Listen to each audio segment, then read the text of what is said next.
Alright. Wait, what if I just hang this on my mouth like a goatee? Does that look good? I can't even look. Is that fine? I'm gonna say that's fine. Hopefully you can hear me, I don't know.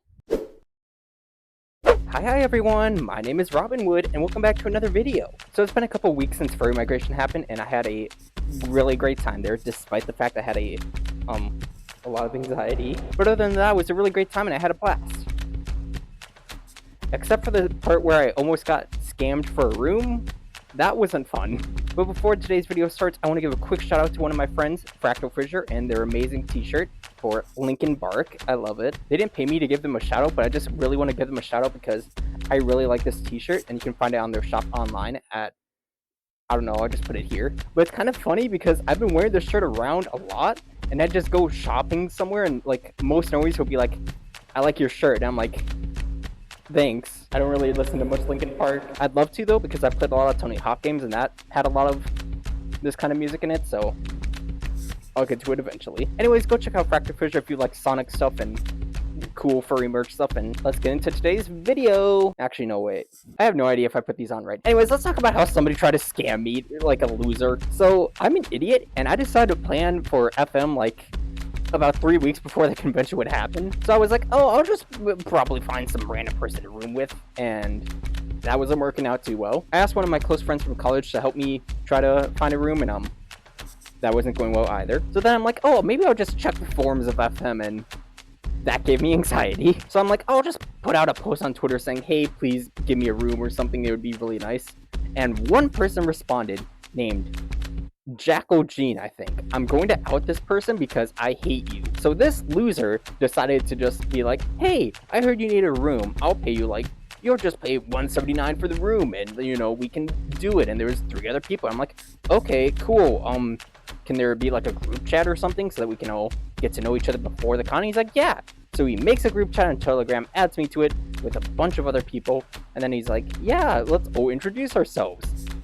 The other people in the group chat were fake, I'm pretty sure, so that was also cool. Anyways, he's like, yeah, just pay $179 on PayPal. So I'm like, alright, sure. I go to PayPal, try to pay $179.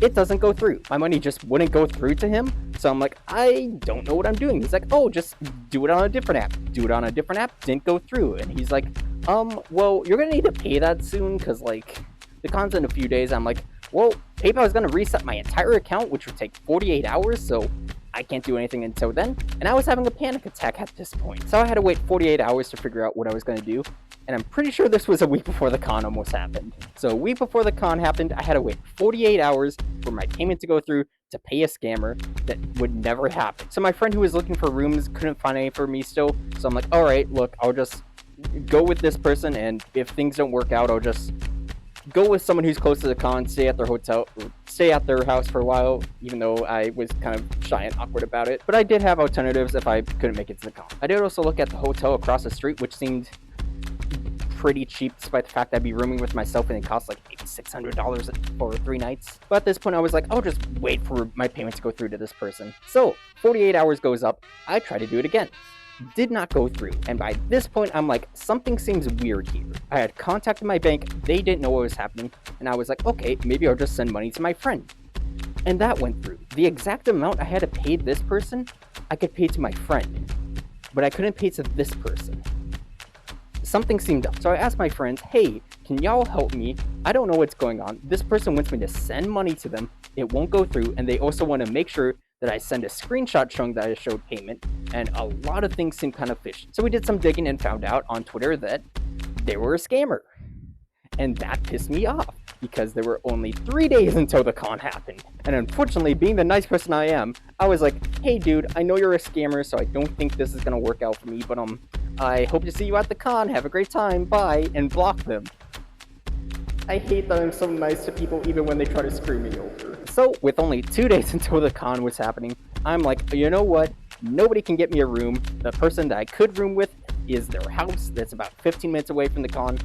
I'm just gonna room across the street at a hotel for cheap, which kind of worked out. So I do want to thank my friends for helping me to find out that this person was fake, Jackal Gene, or whatever they changed their name to on Twitter. I'm going to report you. And I also want to thank my friends who tried to help me figure out a room situation for the con, despite it didn't exactly work out the way I wanted it to, but I still got there eventually. But yeah, FM was pretty great despite the fact I almost got scammed, and honestly, I've learned from it. So things I've learned is that if somebody needs to know if you paid for the room, they will not ask for a screenshot. Secondly, if you cannot pay through PayPal, you could ask them about paying at the hotel. Third, check on Twitter to make sure they're not a scammer.